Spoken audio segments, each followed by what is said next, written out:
नमस्कार, मी जितेंद्र डोडी, जिल्हाधिकारी पुणे। जनगणना 2027 याची प्रक्रिया सध्या चालू झालेली आहे। याच्यामध्ये सर्व शासकीय यंत्रणा कामामध्ये लागलेली आहेत। सर्व जे जनगणना अधिकारी आहेत त्याची नोंद झालेली आहे आणि त्याची ट्रेनिंगसुद्धा येणाऱ्या काही दिवसांमध्ये सुरुवात होते आहे। जनगणना 2027 हा 2 टप्प्यामध्ये असणार आहे। पहिला टप्पा घरी यादी व घर गणना, यामध्ये घराची स्थिती, सुविधा व मालमत्ता याची माहिती मिळते व पुढच्या टप्प्यात चौकट तयार होते आणि याचा उपयोग विविध योजनाच्या आखणीसाठी आम्ही करणार आहोत। याच्यामध्ये पहिला टप्पा महाराष्ट्र राज्याच्या 1 मे 2026 पासून सुरुवात होणार आहे। याच्यामध्ये 1 मे ते 15 मे दरम्यान नागरिकांनी स्वतः सेल्फ एन्युमरेशन करण्याची संधी असणार आहे।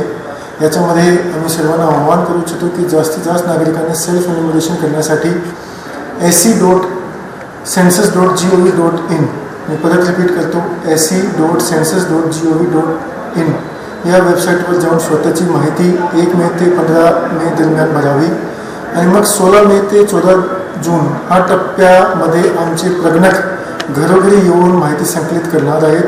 तरी सर्व नागरिकांनी सहकार्य करावे आणि हा जे जनगणनाची जी प्रक्रिया आहे याच्यामध्ये सर्व नागरिकांनी त्याचं सहकार्य नोंदवावा आणि याला यशस्वी करण्यासाठी प्रशासनाची मदत करावी। धन्यवाद।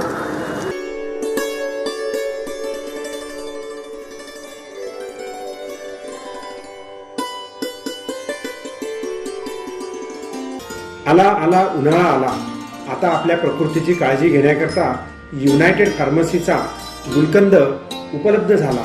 या गुलकंदामुळे आम्लपित्त, डोकेदुखी, लघवीची जळजळ, शरीराचा थकवा आणि शरीरात होणारा पित्त यापासून तुम्हाला निश्चित आराम मिळेल। तेव्हा मेडिकल स्टोअरमध्ये आणि सर्व जनरल स्टोअरमध्ये युनायटेड फार्मसीचा गुलकंद त्याची मागणी करा, कारण तो कन्नौजच्या विशेष गुलाब पाकळ्यांपासून बनविण्यात आला आहे।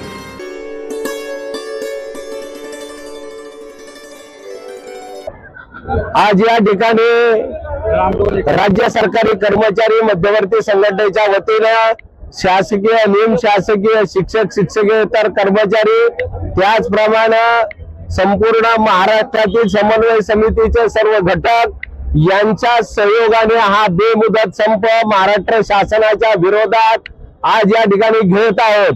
या पुण्यनगरीमध्ये मिनी मंत्रालय, मध्यवर्ती इमारत या ठिकाणी सर्व विभागाचे 100% संपात असलेले कर्मचारी या उन्हामध्ये येऊन आपला सहभाग नोंदवत आहेत।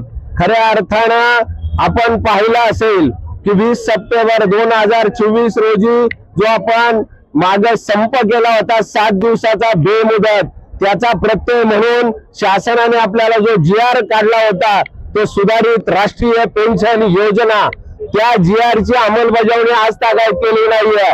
आम्हा कर्मचाऱ्यांना खरोखर जुन्या पेन्शनची अत्यंत गरज आहे, परंतु हे शासन PF पारडेच्या कायद्याचा या ठिकाणी आम्हाला बडगा दाखवून ते देऊ शकत नसलं तरी आम्ही 7 दिवस संप करून जे काही 90% पेन्शन हासिल केलेली आहे त्याचं शुद्धीपत्रक आणि त्याचा GRचं स्पष्टीकरण आज तागायत अंमलबजावणीसाठी आलेला नाहीये। त्याचा आक्रोश मनामध्ये घेऊन संपूर्ण सर्व कर्मचारी बांधव या ठिकाणी संपामध्ये हजर झालेले आहेत। खऱ्या अर्थानं आमच्या ज्या मागण्या आहेत, आमची म्हातारपणाची काठी आहे। पेन्शन म्हणजे आज आम्ही 36 वर्षे सेवा करणार आणि मग आम्हाला पेन्शन सरकार देणार आणि त्याची तरतूद, त्याची जबाबदारी, सामाजिक बांधिलकी ही सरकारची आहे। पैसे नाहीये असे म्हणणारा सरकार किती मोठ्या योजना आणतंय, आमचा विचार करत नाहीये, कारण आमचा खर्च होणारा वेतनावर, हा विकासावर खर्च होत असतो। प्रत्येक शासनाची योजना तळागाळातल्या नागरिकांपर्यंत पोहोचवण्याचं काम जर आम्ही करत आहोत, तर जसे आमदार आणि खासदार यांना तुम्ही पेन्शन चालू ठेवलेली आहे त्याच्या धर्तीवर नव्हे तर आमची पहिली पेन्शन, कारण ब्रिटिश कालापासून आम्हाला पेन्शन चालू आहे आणि तदनंतर सुधारणा होत 1981-82 साली पारिभाषिक पेन्शन योजना आम्हाला लागू करण्यात आली, अशी मिळालेली नाहीये। तर ती मिळवण्यासाठी आम्ही हा संप आयोजित केलेला, आम्हाला एकूण 18 मागण्या आहेत।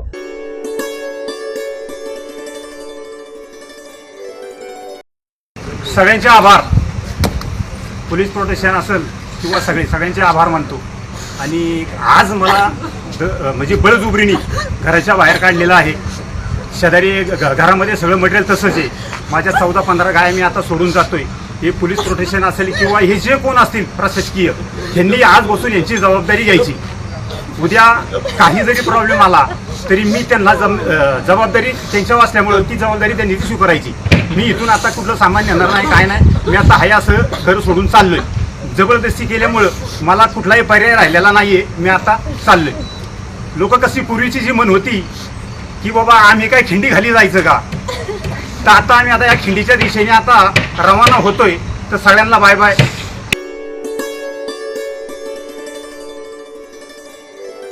मला काल फोन आला होता की कुटुंब म्हणून प्रचाराला या. आणि बहिणींचा ना आणि कुणाचा, कारण आम्ही पहिल्यांदाच राष्ट्रवादी काँग्रेस पक्ष शरदचंद्र पवारांनी हा निर्णय आम्ही सगळ्यांनी घेतला होता की वहिनींचं इलेक्शन हे बिनविरोध व्हावं. आणि पहिली भूमिका आम्ही मांडली. त्यानंतर काँग्रेस आणि उद्धवजींचे मी जाहीर आभार मानते की त्यांनीही सहकार्याचीच भूमिका दिली. आणि आज महाविकास आघाडीच्या वतीने, कारण का मला काल फोन जेव्हा आमंत्रणाचा आला की नक्की या, तर कुटुंब म्हणून अर्थातच वहिनींसाठी हजर आहेच, पण त्याचबरोबर माझ्याही काही जबाबदाऱ्या आहेत, आमचे मित्रपक्ष आहेत. त्याच्यामुळे एक नैतिकता म्हणून मी काल काँग्रेसशीही बोलले, मी उद्धवजींशी बोलले. दोघांचीही सहकार्याची भूमिका होती आणि दोघांची भावना एवढीच होती की कुटुंब म्हणून तुम्ही जाणार असाल तर जा, आम्ही सगळ्यांनी पाठिंबा दिलाच आहे. माननीय मुख्यमंत्री असं म्हणाले की 33% आरक्षण देऊ शकतो, पण आपण पक्षात देऊ शकत नाही. याचं कारण मग समोर पुरुष उभा राहिला तर वगैरे असं काहीतरी ते बोलले. त्याच्यावर माझं म्हणणं असं होतं की जर एवढंच द्यायचं असेल महिलांना आणि एवढं भारतीय जनता पक्षाला मनापासून महिलांना 33% आरक्षण द्यायचं असेल तर एकतर कोणी त्यांना थांबवलेलं नाही. आम्ही भारतीय जनता पक्षाबरोबर मतदान एकत्र एका मताने 23 सप्टेंबर 2023, आय रिपीट 21 सप्टेंबर 2023 ला लोकसभेमध्ये एका मताने महिला आरक्षणाचं बिल पास झालेलं आहे.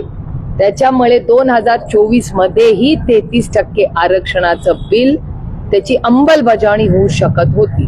म्हणजे 543 मध्ये 33% महिलांना द्या. आम्ही त्या दिवशीही राहुलजीही बोलले, प्रियांकेजी बोलले, डिंपल यादव, अखिलेश यादव, अमोल कोल्हे, भास्कर, आमचे बगरे सर, सगळ्यांची भाषणं तुम्ही काढून बघा. सगळ्यांचं एकच मत आहे की तुम्ही आत्ता हे बिल पारित करा. आम्ही आज नाही, आज रात्रभर बसायला तयार आहोत. तुम्ही अंमलबजावणी करा. तर का भारतीय जनता पक्ष करत नाहीये?